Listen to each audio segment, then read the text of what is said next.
Yo, salut à tous, c'est Locan et bienvenue dans cette vidéo dans laquelle je vais vous parler de mon MacBook Pro 13 pouces, MacBook Pro M1, 2 mois après. Je l'ai reçu en décembre, on est en février, c'est l'heure du bilan. Alors cette vidéo va se décomposer en 4 points. Le premier point, ça sera les points positifs de ce MacBook Pro. Le deuxième point, ça sera les points négatifs. Le troisième point, ça sera les accessoires que j'utilise. Et le quatrième point, ça sera enfin les rumeurs de MacBook Pro pour l'année 2021, plus particulièrement vers le 3e, 4e trimestre. Il paraît qu'il y a des trucs sympas qui arrivent. Je vous en parle en fin de vidéo. Mon MacBook Pro 13 pouces est arrivé après un MacBook Air M1 et un Mac Mini M1. J'ai testé les deux, j'étais parti sur une conf avec une machine portable, le MacBook Air M1 et le Mac Mini M1. Et puis finalement, deux machines qui ont quasi exactement la même puissance, puisque c'est le même processeur qu'il y a dedans, la même puce, du moins l'Apple M1. Je vous ai fait une petite vidéo que je vous mets juste ici. Donc je suis reparti sur un MacBook Pro M1, histoire d'avoir une machine portable gonflée, puisque c'est la configuration à 16 Go et 2 Tera de SSD. Machine à tout faire au quotidien en attendant un hypothétique Mac Pro, Mac Mini Pro ou un MacBook Pro 13, 14, 16 pouces plus puissant que la puce M1 actuellement. Avant ça, j'avais un MacBook Pro 16 pouces full conf, c'était le gros i7 avec 64 Go de RAM, 2 Tera de SSD, le gros GPU, un truc qui dépote, et j'ai commandé le MacBook Air M1 pour vous en faire une review que je vous mets juste ici. Et lors de cette review, je me suis rendu compte qu'en fait le MacBook Air M1 était plus performant que mon MacBook Pro 16 pouces. Et là, ça fait réfléchir parce que c'est une machine qui vaut moins d'un tiers du prix du MacBook Pro 16 pouces full configuration, moins d'un quart en réalité. Le premier point positif de ce MacBook Pro M1, c'est donc évidemment sa puissance. C'est bluffant, je sais pas comment vous le décrire en fait. Je me sers de ma machine pour faire 3 choses grosso merdo: surfer sur internet comme on le fait tous, se balader, etc. Créer du contenu, que ça soit ici sur ma chaîne YouTube, sur mon site locan.jp, sur le Discord, sur le Patreon, peu importe, mais photos, vidéos, création de contenu, rédaction.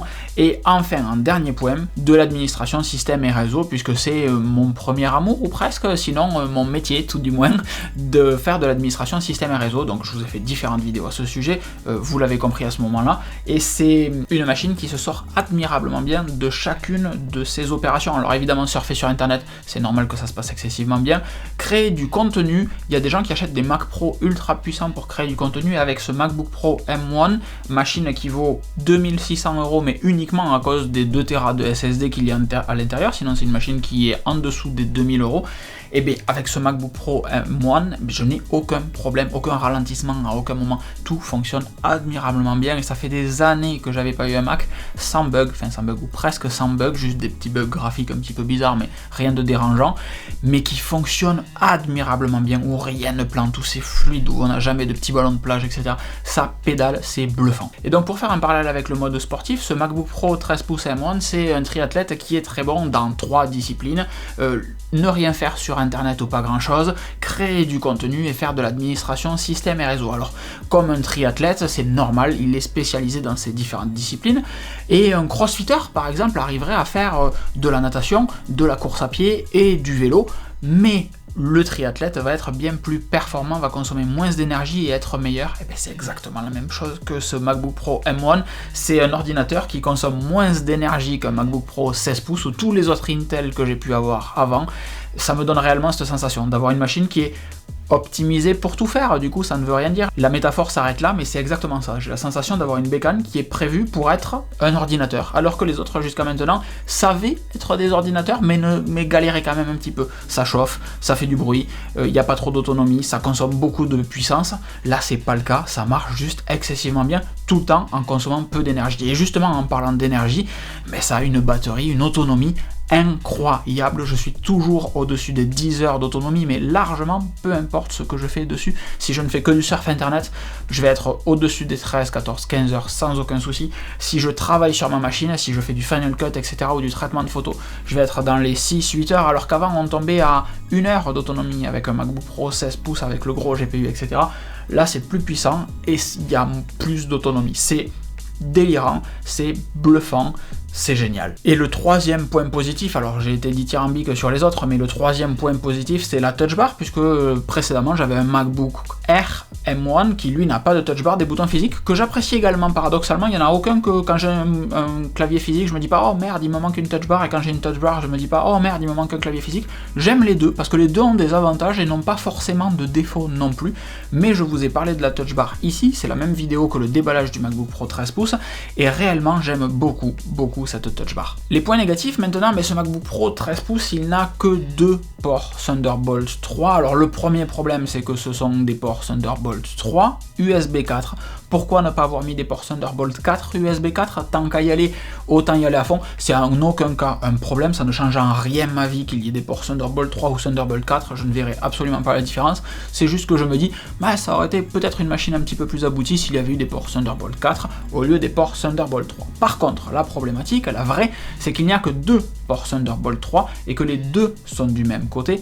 Et le fait est qu'il n'y ait que 2 ports Thunderbolt 3, ben, ça vous oblige à acheter un petit adaptateur si comme moi vous avez besoin de vous brancher sur du réseau et en même temps d'avoir de l'alimentation et en même temps d'importer des photos ou des vidéos par exemple, boum, il vous faut un adaptateur. J'ai donc ce petit truc Anker qui vient se brancher sur les 2 Thunderbolt 3 et me proposer plein de ports, je vous en reparle vous avez le lien dans la description et j'en reparle un petit peu plus tard, et ça me permet tout simplement de brancher le LG 5K 2K qui est l'écran que j'ai sur le bureau, je vous mets le déballage de l'écran ici, plein de liens dans cette vidéo, ainsi que notre adaptateur, l'adaptateur réseau 2,5 gigabits Ethernet en Thunderbolt 3 en USB-C que je viens brancher dessus, et d'avoir en plus un lecteur de carte intégré dans ce petit dock, dans ce petit adaptateur pour venir importer mes médias. Dans les petits reproches, il y a le fait que les 2 ports Thunderbolt 3 soient du même côté. Quand je suis à mon bureau, j'ai adapté mon bureau pour que tout arrive de par le côté gauche du MacBook Pro, mais quand je suis en déplacement, quand je suis en intervention, des fois j'aimerais bien avoir l'alimentation côté droit ou brancher mon câble réseau avec mon adaptateur côté droit.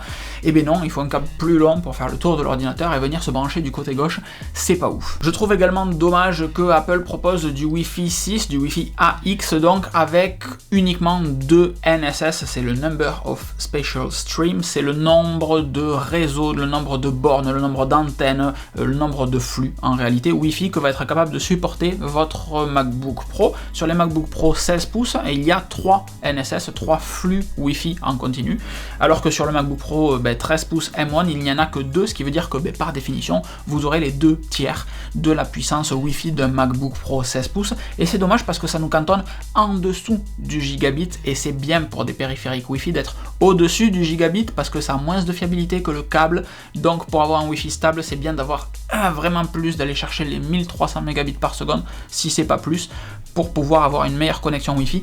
De fait, je suis tout le temps branché, ou dès que je peux, je suis branché, dès que je fais des choses sérieuses en fait sur ma machine, dès que j'ai besoin de débit, je me câble parce que un Wi-Fi c'est pas suffisant. Et c'est là qu'on attaque les adaptateurs que j'utilise avec ce MacBook Pro 16 pouces, et le premier, je vous en parlais à l'instant, c'est ceci, c'est un adaptateur USB-C vers 2,5 gigabits Ethernet. Alors le 2,5 gigabits Ethernet, c'est pas du 10 giga, je vous apprends rien, mais c'est 2,5 fois plus que du gigabit Ethernet qui est le câble RJ45, la vitesse de câble RJ45 standard.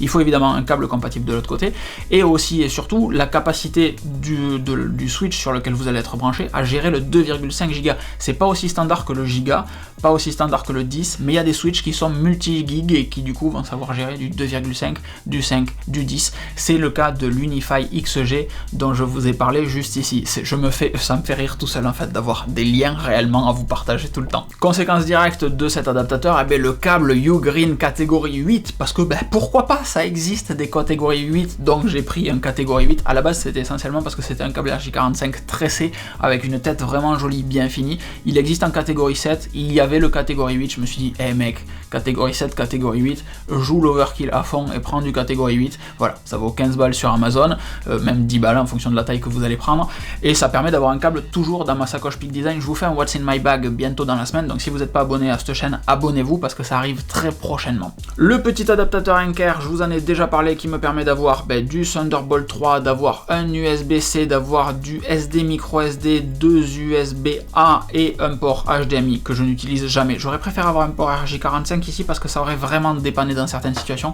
C'est pas le cas, mais ça me dépanne quand même vraiment au bureau. J'attends j'attends qu'il y ait des docks Thunderbolt 4, alors OWC en fait, j'ai vu que CalDigit en sortait un petit multi Thunderbolt 4, j'attends vraiment qu'il y ait un truc comme ça pour pouvoir tout brancher dessus, ça me solutionnerait beaucoup de choses dans ce bureau, mais on y reviendra. J'ai ensuite mon chargeur Anker Atom PD1, c'est un tout petit truc, regardez par rapport à ma main, c'est ridicule en termes de taille, ça délivre du 30 watts et donc ça me permet de charger iPhone, iPad si tant est que, MacBook Pro, etc. Tout et n'importe quoi en USB-C où que je sois, c'est tout petit, ça prend pas de place et je couple ça avec un câble USB-C uni, câble USB-C qui est tressé, encore une fois ça vaut 10-12 balles sur Amazon, je vous ai fait une vidéo à ce sujet, boum, qui est juste ici, et je vous parlais du Nomad qui est au bureau, et de l'Uni qui est le câble que généralement j'amène, j'en ai un petit peu partout dans l'appartement, des câbles Uni, ils sont pas chers, ils sont ultra qualitatifs, ils font potentiellement 3 mètres. Et pour terminer cette vidéo, on va parler des rumeurs des MacBook Pro 14 pouces, puisqu'en fin d'année, il semblerait que Apple remette à jour les MacBook Pro 13 pouces avec une version 14 pouces, de la même manière qu'ils l'ont fait pour les 15 en les passant en 16 pouces et retirant les 15. Apparemment, les MacBook Pro 13 pouces, des rumeurs qui sont sorties en début d'année, seraient des machines temporaires pour tester un petit peu les coprocesseurs Apple M1, enfin les processeurs Apple M1, les puces Apple M1, Locan applique-toi, et les nouveaux châssis seraient donc en 14 pouces et feraient un petit peu un rétropédalage sur certaines connectiques, puisque il y aurait à nouveau du MagSafe, j'ai eu un petit spasme, il y aurait à nouveau du MagSafe, il y aurait à nouveau de l'USB-A, il y aurait à nouveau un lecteur de carte SD qui était dans mes points négatifs précédemment, en dehors de l'USB-A, en dehors du MagSafe, vous l'aurez compris, je n'attends que le lecteur de carte SD. Pourquoi remettre du MagSafe alors que de l'USB-C permet de charger sans aucun problème, peu importe ce que vous avez. Sur mon bureau, je kiffe trop d'avoir un câble USB-C, peu importe ce que j'ai à charger, je prends ce câble, je branche, je me fiche de l'adaptateur qu'il y a de l'autre côté, je me fiche de ce que je branche dessus, c'est intelligent, ça envoie le bon wattage directement sur l'appareil que je branche, c'est trop bien. Donc, potentiellement, un retour du MagSafe. Pourquoi, comment, on ne sait pas trop, et un retour du slot SD. Les rumeurs parlent de port USB-A, oui, non, d'HDMI, oui, non, je suis pas sûr. Par contre, on parle beaucoup de MagSafe et de port SD. Le nouveau châssis ressemblerait beaucoup à celui des iPhone 12 et des iPhone 12 Pro, c'est-à-dire avec de l'angle, comme ceci, là, tout ça qu'on aime bien, et les habitudes de cette chaîne se disent, mon Dieu, mais qu'est-ce que c'est un iPhone Red, il ne nous en a jamais parlé. Non, parce que c'est pas le mien, il est à madame, tout simplement. C'était un petit cadeau, parce que je suis un amour de petit cœur et je m'auto-congratule dans mes vidéos parce que pourquoi pas. Le truc qui me fait chier par contre sur ces rumeurs, c'est qu'on parle beaucoup de la suppression de la touch bar, et ça me plaît pas du tout parce que comme je vous disais, la touch bar permet de faire plein de choses sur ce Mac pour peu qu'on apprenne à l'utiliser un petit peu. Donc l'absence de touch bar, l'annulation de la touch bar, en fait c'est vraiment un avis de faiblesse de la part d'Apple de dire non, en fait la touch bar on a chié dans la colle, les gens s'en servent pas, etc. Et c'est dommage, j'aurais vraiment souhaité, enfin c'est qu'une rumeur pour l'instant, mais j'espère vraiment qu'ils vont pousser les développeurs à l'utiliser, ou que ça restera au stade de rumeur auquel cas on s'en fiche, mais l'annulation de la touch bar, ça me fait pas kiffer. Ce qui m'amène à ma grande question, quelle machine est-ce que c'est, qu'est-ce que je veux? Et donc plus j'utilise ce MacBook Pro M1, au début je me disais, je veux une machine puissante, je veux un gros Mac Pro, je veux... Mais en fait, pourquoi? Parce que ce MacBook Pro M1, il satisfait 100% de mes attentes en termes de puissance. Oui, j'aimerais qu'il soit un petit peu plus puissant pour réencoder des films, etc. par exemple. Mais pour tout le reste, pour l'immense majorité des choses, en fait, pour 99% de mes usages, bah, il va parfaitement. Donc j'attends juste une version un peu plus musclé, rien de ouf, un processeur qui tabasse un peu plus. Actuellement on a 8 cœurs de CPU, pourquoi pas un 12 cœurs, un 16 cœurs, quelque chose qui envoie un petit peu, un 20 cœurs, ça serait cool. 4 cœurs optimisés, efficients énergétiquement, et 16 cœurs de performance, ça serait monstrueux. 32 Go de RAM, pas besoin encore une fois d'avoir 32 Go de RAM, mais juste parce que ça serait plus que 16 et ça me ferait kiffer, dans un châssis de 14 pouces, avec un petit dock du Thunderbolt 4, un petit dock Thunderbolt 4, et en vrai je pense que je tiens la machine parfaite.